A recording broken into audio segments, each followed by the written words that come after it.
Hey, get in here, get in here, get in here. Hi, guys and gals, cats and kittens. Thanks so much for joining me here again on Salon Life TV. It is me, your host, Monica B.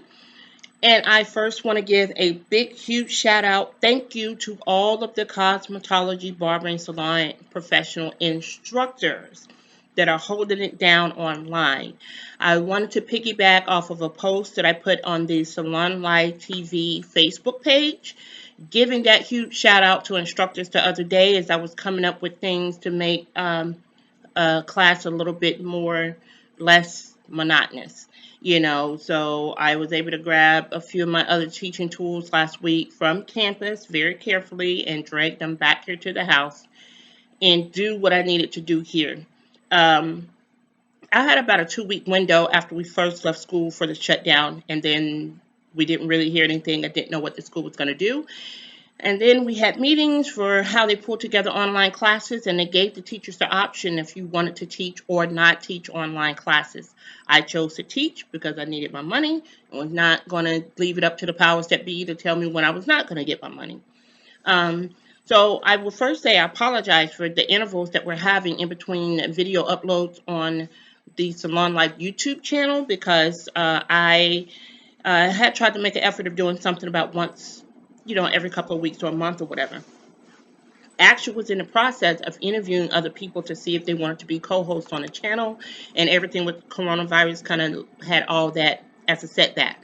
So we'll be getting more of that up going once we're able to get back out, network with people, interview people, go out, do salon visits and things of that nature. With that being said, um,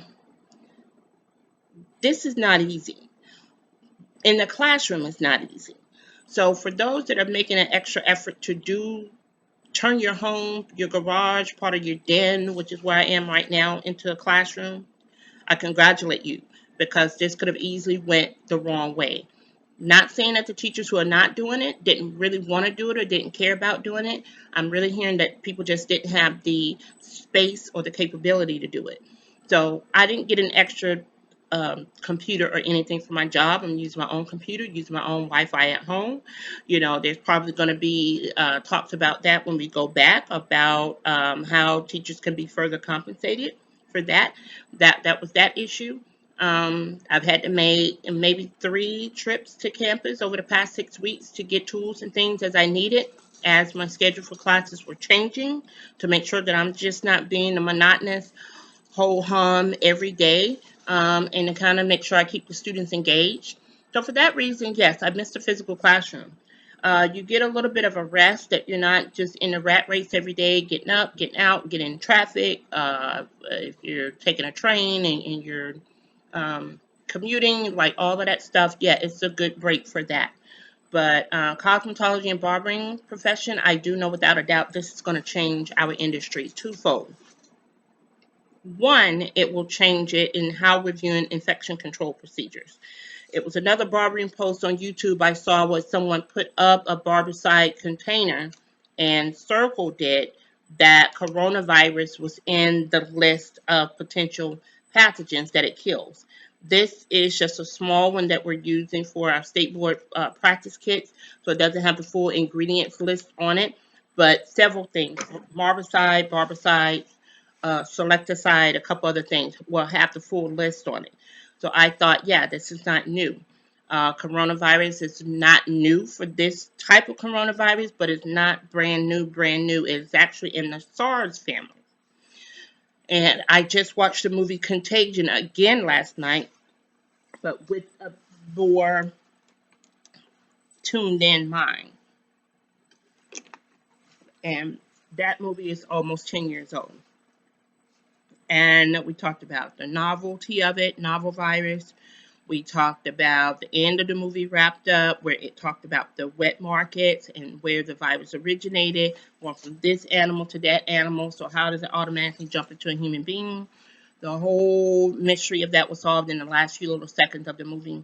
And there are several things that are out now that you can check out as far as the history of coronavirus or other type viruses. Just Google coronavirus. You're going to see other names like SARS, and a few other things start popping up in that family, then backtrack on those, and it's at least going to take you back to SARS, 2003, 2004. And um, it is in a cockeyed family, and it's which is why it's just as readily transmitted the way a cold or flu will be transmitted. So all of you teachers, break all of that down to your students, and I'm sure you're doing that as well. That's why I say it's going to change for what we're doing right now for infection control with the Milady standard that's still out. I don't know what edition is out for Pivot Point right now, but the new Milady's book was due to be out in 2020. If they're going to delay it further, I guarantee it's probably because they're going to be making reference to a few things that need to be upgraded with regards to what we're looking at with infection control, potentially pathogenic bacteria and their classifications, right? I see that changing for licensing reasons, examination reasons, and continuing education reasons. Um, as states are under more of a watchful eye, where you probably your state boards of cosmetology are uh, even more watched over by, I would say, the health departments and the general state government as well. And for people really understanding that what we do when we lay hands on people and outside of the medical industry. So for salons and barbers and cosmetologists who haven't been taking this seriously enough, and you really don't give your clients enough of an overview of the science that really goes into what we do, take this time to do it. What I'm looking at is people that are having to buy all this extra equipment and go through all this extra stuff. I hope that you are at least being compensated for it. No shade, no nothing to anyone who has to get out there and work. We may not have the ability to stay home and work, but also let this be a lesson that outside of just the part of doing hair or the nails or the makeup, don't be one of these people that are out here hustling in their basement and their kitchen and wherever else. Too many unlicensed people are doing that mess anyway. The bigger shame is there are licensed people out here that are doing that mess, and you know that it is illegal to work in an illegal establishment, whether you have a personal license or not. The establishment is to be licensed. Most states that I started looking into were suspending applications for new business openings anyway, because they wanted to get a better idea and get better direction on what was going to be happening as far as the states opening and how we're going to be operating so they can comply with state and federal regulations for sanitation and infection control. So don't be those people. You got to get out there and work. Ain't nobody shaming you, but get out there and work and do what you have to do. But now you got to go out and buy these extra masks, these hoodies, these this, that, all this stuff. I was thrown back at you having to take people's temperature and all of that. Like, is this going to be our new thing? If it is, then you need to be making sure, especially if you're working for yourself, raising your prices and letting your clients know why, because you are putting more of yourself at risk, as we always have been, with infection that can walk into your salon at any given time. Anybody can be asymptomatic for however long. HIV and AIDS people, it's been noted for decades. You could be asymptomatic with HIV for up to 10 years, right? So don't ever take what we do again for granted. Please don't. Um, this is changing the game. So infection control standards are going to change, and I do see the way that licensing and testing standards for students will probably change. Students that are typically clustered together in a room for their practical work, or you're clustered together in a room at different computers for the theory work, now we've got to monitor the social distancing and this and that. Like, how long is that going to stick around when we do try to get the economy back open and get back to a sense of normality, which no doubt all of this is going to be our new normal. Guys, again, it ain't easy, and it's never been easy. So anybody that's outside of our industry, clients who don't service us, people who have been excessively narcissistic, arrogant about other type jobs that they have, and you don't necessarily respect or show respect for what we do, Like, yeah, think about that the next time you got to come get a haircut and get your hair shampoo or get yourself together. This is our industry is the first industry people are going to want to run to. You're still able to go out and grocery shop. You're still able to do a few things, drop by your bank or whatever. But at least getting back and getting your personal stuff together, getting that self care on. So that's going to be our windfall of income. We know that it's coming and it's going to eventually phase back out to the normal of that. Anybody stepping into a salon with all these extra precautions you got to take and pay for, and you ain't letting that show up in your profit margin, that ain't good math on your part. So when you got to raise your prices $5 here, 10 here, 20 here, do it, and you ain't blinking an eye, ain't batting an eye. Remove your emotions out of the equation when you got to handle business.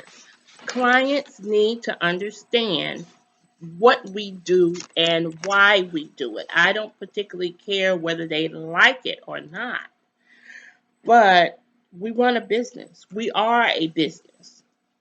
They need to respect that. They need to pay for that. If they ain't willing to do it, either they are out or you are out, right? Um, the business of teaching. This is going to change the landscape of how we teach, guys. Hopefully, for those of you that do like the ability to be at home on your computers and whatnot, I wouldn't want to do it 100% of the time going forward. A couple days out of the week wouldn't be a big deal. Um, Maybe this is something that we can change for schools. I've known one state, I think Virginia, that they allowed a certain amount of online training that you could do for theoretical, and I think the students were just having to show up to complete their practical work on campus. So that could definitely be something worth looking into. Um, but your practical work and whatnot, just so much stuff being online, like there's no way to get my hands in it and check it and go through it and all of those nuances and details that make our creative work what it is. There's no way to really evaluate that from a computer screen. So for your students who like it, love it, you know, it's just, I'm having the students that are asking every week, like, when are we going back? I'm ready to go back. So, those that really love school and the interactions there, that's great. I can't wait to get back for them. And again, teaching, like, this ain't easy. So if you don't have the room or whatever, the physicality, like, look, I'm having to turn my den into a classroom. And I probably don't have this much stuff scattered around a classroom because I've got places to store it. So, book here. I've got my whiteboard and flip chart stations that I'm using. My mannequin up here. I'm keeping a bag of my markers. I've got my crayons. I've got my color pens and pencils. So, making a way to get all of this stuff done. I got Play-Doh around here. The other day we were doing color wheels online. Um, I had to do a color demo last week. Stuff like that. I miss having the access my shampoo bowl, floor that I don't have to vacuum every day. I can clean it, sweep it, and mop it as we go. Don't have to worry about spilling color, permanent color on my carpet, having to stop and clean it up so the carpet doesn't get ruined. Um, I had to do half the head the other day in the garage because I didn't want to have color all over nothing in my house. So you have that issue. So you have to be mindful of that. So you're making a lot of sacrifices.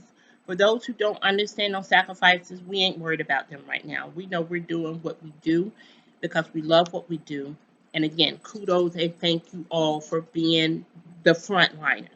Everyone else is talking about frontline workers for coronavirus, as we should. Healthcare workers, public service, law enforcement, military, all of that. We're frontline workers too. Okay, we're frontline workers too.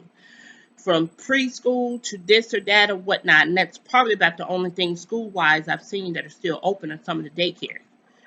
But we're keeping your kids engaged, homeschool parents and all of that. Like, please show a different appreciation, especially school-age kids, for your teachers. These people have care of your kids, for one, and then we're teaching them. I taught preschool. Probably don't ever want to have to do that again personally, but I get it. Grade school, high school, Like, we got your kids in a teacher's face on an average 6, 7, 8 hours a day. Your kids are interacting with teachers more than they're you until it's time for breaks and whatnot, minus the time that they gotta sleep and a this and that, right? Yes, they're your kids, but they're under the care of an education professional probably 70% of the day on an average school day. If you ain't thanking these teachers, you ain't respectful of these teachers, like, what the hell kind of person are you? Forget parent, like, person are you? And for what I'm seeing, parents at home complaining about having to engage or interact with your kids or whatever you're doing online. Parents that are having issues, like you were dependent on school lunch to feed your kid maybe 2 meals out of the day, and you still got a one salary job for those that can work and provide now what you would be providing 1 meal a day, 5 days out of the week. Now you got to provide three. That's keeping on another, I don't know, probably cutting into having much of a percentage on your budget to feed those kids. Oh, now you can appreciate those lunchroom workers, right? Yeah, I hope so. So for those of us that get into this profession, there's far too many times that we don't get respect or praise. And we don't do it for respect or praise. We do it because we do want to make a difference. Everyone out there has had a teacher somewhere that they can call by name that's done something for them in their life. And it probably has nothing to do with the actual lesson in that book. I wanted to make a difference because my industry was changing. And too many people were coming into the industry and they were not prepared. They were not even motivated to get prepared. They knew how to do one or two little things and stepping into an industry that required them to be multifaceted. They weren't ready. I was working in management then a lot, and I was tired of having to um, motivate people. And yes, you train them and you do all of that kind of stuff, but when it was just lazy thinking, which is why I said in the Facebook post, like, this ain't for lazy teachers. It ain't never been for lazy teachers. So teaching online is not for lazy teachers. Students, you get to know them as a student, you keep that professional rapport. So I really back out, especially with adults, on the personal attachment to people, because they can drop out of your class 5 years from now and won't know your name, you won't know mine, never see you again, and oh well, I hope I did my job. But when you do know you want to make a difference, for me, it was about making a difference in the industry, not making a difference in the individual. That didn't change until after I got into the teaching industry. And I hope that I have. I've reached a few people online, still keep in contact with some students. They live here, live there, they move this, that, and other. This is great. They've taken their education, their licenses with them, and they can do that. I've done that. I've lived in 3 or 4 different cities in the last 10 years. You know, go out, get a new job, contract, this, that, and other, distance school. It works great. After a year, 2 years, the job is done, the school is over, or the program's closing. Oh, well, move on. You ain't too much of nothing got to stand in the way of me making my coin. I'm going to get it.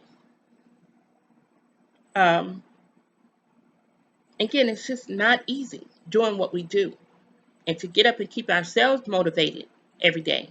So thank you all for reaching out and giving me the feedback that you did on Facebook, because I meant every word of it. This ain't for lazy teachers. So the ones that are out, we are frontliners. We are in the trenches.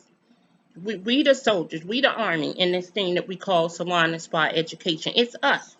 It ain't school owners. It ain't state board members. It ain't inspectors. It's us. The ones that are choosing to be online and do this every day for your students. Yeah, I deserve credit for that. I ain't waiting for nobody else to give it. I'm a beast. And I'm a be one. Until I decided to get about this industry. I was born one. I'm a Scorpio by nature in my zodiac. In the hell and high water I've had to climb through here, back, and yonder of the upbringing that I had, and still have a yearning to want to give back to the world and have a duty and a purpose to want to do something good in the world. I know that I'm here for something way bigger than me. Being a survivor of lupus? Come on. Come on. I got to do this because it's destined for me to do it. Not because sometimes you always want to do it or you feel like doing it. We have bad days like everybody else. You try to make sure that doesn't resonate or show up in the classroom with you, but I'm human. Like, it's hard to shut that off because you carry all of it with you. Like, it's hard to shut off yourself when you show up in the classroom and be the teacher. It's hard sometimes to shut off being the teacher when you've had interactions with knucklehead, stupid ass, ignorant ass, know-it-all ass, can't get along ass, arrogant ass teachers and other professional staff. Y'all know it's some real stupid ass people masquerading around here as instructors. Go somewhere and sit down with your funny looking self with all of that nonsense. You do the job that I do. I'm the most laid back person, stick to myself, don't fuck with nobody until you fuck with me. And then it ain't fucking with the teacher, it's fucking with the Scorpio that's in me. Then I have to get at you. Then I have to get at you. But in general, I'm just me, my regular old happy-go-lucky self, right? They're, the reason you got students that are bullies, because teachers are bullies. Their parents are bullies. Human beings in general make a decision to be a bully and to aggravate and annoy the fuck out of other people because that makes them feel good about their self and their twisted ass mind. So being a teacher in the midst of something like that, and that shit has bothered the fuck out of you for 7 hours out of a day, repeated days out of the week, out of the month, repeated months out of the year. It's hard to turn that shit off when you got to get back home to yourself for you and for your family and a husband and kids and whatever else you got to go home and be the person at home for. It's hard to do that shit. Hopefully you get the chance to shave some of that shit off getting in your car, leaving school, and by the time you drive home.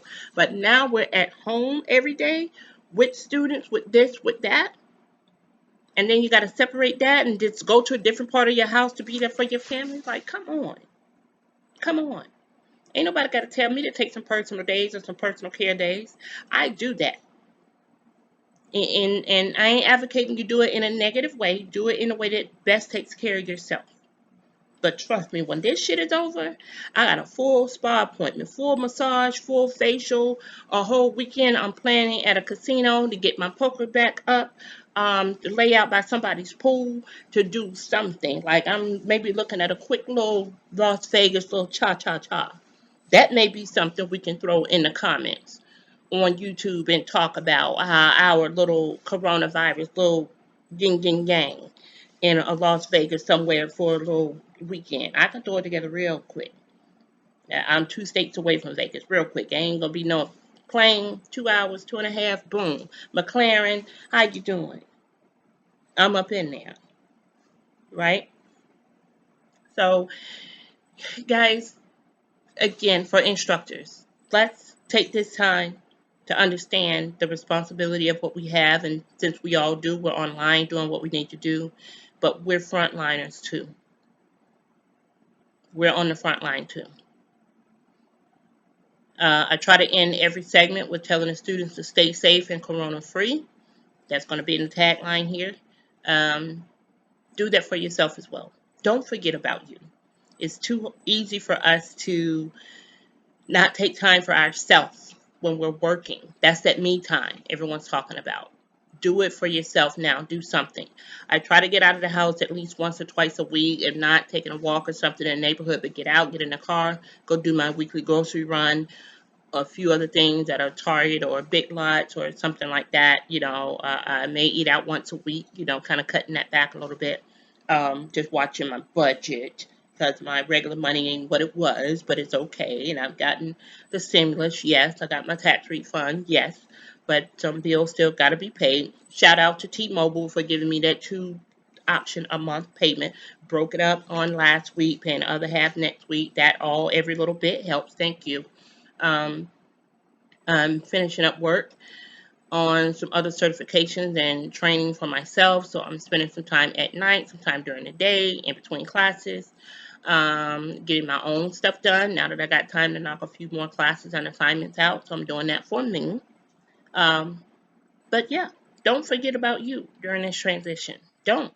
Because you still got to get back on campus, get back in front of your students, with even more information and things that we're all living through and we're going to make it through, and see how it's going to reshape our industry. We got to be ready for it. It's going to happen one way or the other. And I'm banking on those two things. One, I know for sure it's going to be infection control.